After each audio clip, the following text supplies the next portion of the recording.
राजनीति में दलित चर्चा में है, तो इसीलिए हम लखनऊ में अंबेडकर स्मारक के पास हैं और हमारे आज के खास मेहमान हैं AIMIM के सदर असदुद्दीन ओवैसी। ओवैसी साहब, स्वागत है आपका। शुक्रिया आपका बुलाने का। अब तो कुछ आपको ग्राउंड से पता चल रहा होगा कि यूपी के इस चुनाव में ओवैसी साहब कहाँ खड़े हैं। नहीं, हमारा पोजीशन अच्छा है, हमारा मौक़िफ़ अच्छा है, पहले से बेहतर हम परफॉर्मेंस करेंगे और अब तक तो 2 फेज़ के चुनाव हो चुके हैं। हमारा प्रदर्शन, हमारा परफॉर्मेंस बहुत अच्छा रहेगा। आपको 2017 थोड़ा सा ले चलते हैं। 38 सीटों पे आपने उम्मीदवार उतारे थे, कुछ मिला नहीं। इस बार क्या ऐसा हो सकता है कि आपको लग रहा है कि हाँ, आप खेल अपना बना सकते हैं या फिर किसी का बिगाड़ सकते हैं? ना 2017 में ऐसा था कि बिल्कुल हमको टाइम नहीं मिला संगठन पे काम करने का, पार्टी के प्रचार करने का, क्योंकि उस वक्त जो अखिलेश की सरकार थी हमको तो परमिशन देकर कैंसिल करते थे। हाँ, मुझे याद है। कई परमिशन देकर कैंसिल किए, तो चुनाव तो लड़ लिए हम, मगर उसमें अब में फ़र्क ये है कि संगठन बहुत मजबूत हुआ है और हम लोग लोकल बॉडी इलेक्शन भी लड़े हैं, उसमें अच्छा परफॉर्मेंस रहा है।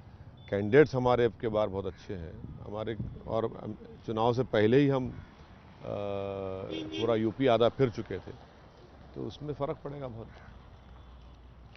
अब जब आपने खुद ही अखिलेश का नाम लिया है तो मैं एक बात कहना चाहूँगा कि अभी उन्होंने कहा, बिना आपका नाम लिए, उन्होंने कहा कि कुछ लोग घूम रहे हैं, एक पार्टी के लोग घूम रहे हैं और उनका खाता भी नहीं खुलेगा। बातें बड़े बड़े करते ज़रूर हैं वो, उनको बातें बड़े करने का शौक़ है। उनका मसला ये है कि उनको जो कुछ राजनीति मिली है, एक सोने की तश्तरी या प्लेट मिली है, तो इसीलिए उनको नहीं मालूम जद्दोजहद, तकलीफ़, क़ुरबानी क्या होती है, तो इसीलिए बोलते हैं वो। अब वो कौन होते हैं? उनको तो ख्वाब में दिख रहे हैं चीज़ें, तो ख्वाब ही में रहें वो, हकीकत की दुनिया से उनका कोई ताल्लुक़ ही नहीं है।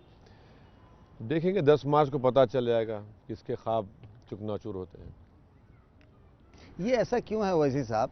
ये सवाल आपके पास पहले भी आया होगा कि मेन स्ट्रीम पॉलिटिकल पार्टीज के लिए असदुद्दीन ओवैसी अछूत हैं। हाँ बिल्कुल, हम एक सियासी अछूत हैं उत्तर प्रदेश में, बल्कि देश के बहुत बड़े हिस्से में भी हम सियासी अछूत हैं। हमको उससे कोई फ़र्क नहीं पड़ता है। इससे एक बात का अंदाज़ा हो रहा है कि हम जो बात कर रहे हैं वो सच्चाई पर मुबन्नी है।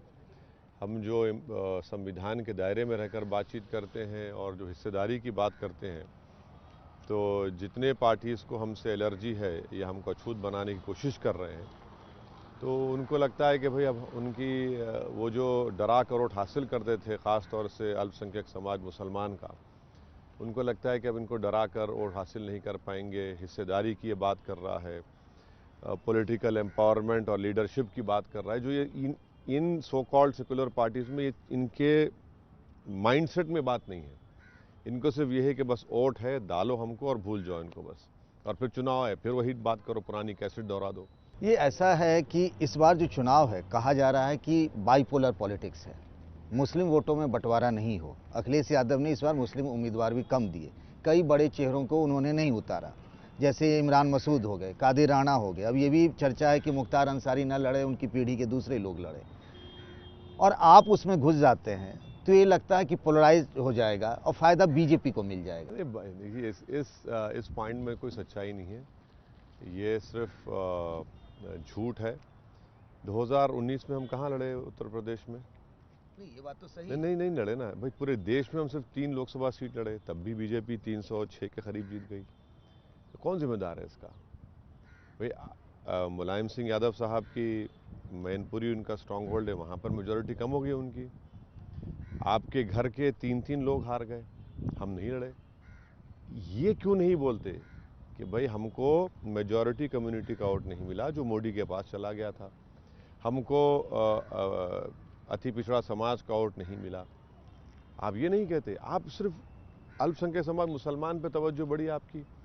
तो शुरू में जो मैं आपसे कहा कि ये मुसलमानों का पॉलिटिकल एम्पावरमेंट, उनकी हिस्सेदारी, उनकी भागीदारी, ये हरगिज़ नहीं चाहते, सिर्फ डराओ इनको। और अगर हम जा रहे हैं तो अच्छी चीज़ है ना, हम तो कह रहे हैं कि डर के बुनियाद पर वोट मत दीजिए। और मैं ये भी कह रहा हूँ कि सिर्फ एक समाज की जिम्मेदारी है बीजेपी को हराना। क्या अखिलेश की जिम्मेदारी नहीं है? क्या बहन मायावती की नहीं है? क्या कांग्रेस के नेताओं की नहीं है? या जो जितने सेकुलर पार्टीज की हैं? भाई आप नहीं हराएंगे बीजेपी को। आप जब सिर्फ मुसलमान समाज के पास आते तो इस जबान से आपके ही अल्फाज निकलते, मगर जब आप दूसरे समाज के पास जाते आप ये बात क्यों नहीं कहते उनसे? आप डरा के देखिए उनको। मोदी जी ने अभी कहा कि यूपी में मुस्लिम महिलाओं का समर्थन भी उनको मिल रहा है। नहीं, मोदी जी उन मुस्लिम महिलाओं को क्या बोलेंगे जिनको कॉलेज और स्कूल में हिजाब पहन के जाने से रोका गया, उनकी सरकार ने फैसला लिया। हिमाचल प्रदेश में मोदी जी क्या कहेंगे? भाई 4% मुसलमान हिमाचल में, उससे भी कम हो गए, आप वहाँ पर ऑर्डर निकाल दिए। मध्य प्रदेश में आप ऑर्डर निकाल दिए। ये मोदी जी की मोहब्बत है मुस्लिम महिलाओं से, ये मोदी जी की मोहब्बत है। आप तो बोले थे ना पार्लियामेंट में कि एक हाथ में कुरान एक हाथ में कंप्यूटर, तो सर पर अगर कोई कपड़ा पहनने से आप उसको शिक्षा से महरूम कर देंगे। ये मोदी जी की मोहब्बत। आपको पता है आप आग से खेल रहे हैं? कौन? आप? मैं? मेरी जिंदगी तो कोई बादशाह के महलों से निकलकर तो जिंदगी में नहीं शुरू हुई। ना मैं कोई चमन में टहल कर आया हूँ, ना कोई गुलाब के बाग से मैं चल कर आया हूँ। अब तक तो कांटों का सफर रहा है, आगे भी रहेगा। तो आप अब गोली चल गई हम पर, 4 गोली चली, हम पुलिस के लाठियां खाए, सर पे 18 टाके लगे, उस वक्त भी पुलिस वाले ने हम पे गोली मारी थी। तो ये कि हम तो कोई सोने की तश्तरी में यहाँ पर नहीं आए, यहाँ पर आग से खेल रहे हैं। आपका जो भाषण होते हैं ना, जो 40-50 मिनट के होते हैं, उसमें 1/3 हिस्सा अखिलेश यादव को समर्पित रहता है, जिसमें आप उन्हें भैया कहते हैं। मायावती की तरफ थोड़ी नरमी रहती है, ऐसा ये आपकी रणनीति है क्या? नहीं, हम तो सब जहाँ बीएसपी होगा बीएसपी के खिलाफ बोलते हैं, जहाँ बीजेपी है सपा है सब पे बोलते हैं, इसमें से कोई बात ही नहीं है, सब पे बोलते हैं हम लोग। मतलब आपके भाषण से देख के ये लगता है कि बीएसपी नहीं है मैदान में? नहीं, बीएसपी है। कौन कह रहा है बीएसपी नहीं है? लड़ रही है। बिल्कुल लड़ रही है बीएसपी। कौन कह रहे हैं? नहीं मानते, हम इस बात को नहीं मानते कि बीएसपी नहीं लड़ रही है। बीएसपी लड़ रही है और इंशाल्लाह हम हराएंगे बीएसपी को भी, सपा को भी, बीजेपी को भी। मगर है मैदान में। अगर आप कोई राइट ऑफ कर रहा है तो वो मुझे नहीं मालूम, मगर अब मैं एक पार्टी का हेड हूँ, मुझे तो सब जीतना इलेक्शन, तो जितने मेरे सामने लोग हैं उनके खिलाफ मुझे बोलना है, मैं बोलूंगा। मैं ये मानूं कि पश्चिमी यूपी का तो चुनाव हो गया है, आगे पूर्वांचल है, बिल्कुल, और उधर भी मुस्लिम बाहुल्य इलाके हैं। अरे भाई, हम भागीदारी परिवर्तन मोर्चा का हिस्सा हैं। ये आपके मोर्चा वाली कहानी ना कई जगहों पे इतनी ना बिहार में सुनी, वहां छोड़। अरे सुनिए, हम जा रहे हैं साथ, आप देखेंगे नतीजा क्या होगा इंशाल्लाह, फिक्र मत करिए आप। बताइए, आपने अखिलेश यादव के खिलाफ उम्मीदवार नहीं दिया? कहाँ? करहल में। हाँ, नहीं दिया। योगी जी के खिलाफ नहीं दिया आपने? योगी जी के खिलाफ हम करेंगे प्रचार जाकर इंशाल्लाह। और आपके पुराने दोस्त रहे ओम प्रकाश राजभर, उनके खिलाफ आपने उम्मीदवार दे दिया? बिल्कुल दिया हमने, क्यों नहीं देंगे। उन पर इतनी मेहरबानी क्यों है? क्यों है? इश्क है उनसे। इसकी शुरुआत भी कई वजहों से होती है। चलिए, कैंडिडेट तो दिया है उनके खिलाफ, जहूराबाद से। पर आप योगी आदित्यनाथ के खिलाफ गोरखपुर विधानसभा में चुनाव प्रचार करेंगे? करें, क्यों नहीं करेंगे, करना भी चाहिए, बिल्कुल करना चाहिए, क्यों नहीं करेंगे। अब उस पर भी किसको पेट दर्ज होगा तो मैं क्या करूं? वो भी विवाद होगा। अबे देखिए, अरे हम तो जहां जाते हैं, जहां हमारे पैर लग गए तो उनको लगता है भाई हमारी तो लाइट बंद करने आ गई है।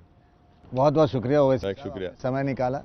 तो आज हमारे मेहमान थे ओवैसी साहब, और उनको उम्मीद है कि इस बार यूपी चुनाव से उनकी किस्मत के ताले जो है ना, कम से कम यूपी में खुलेंगे।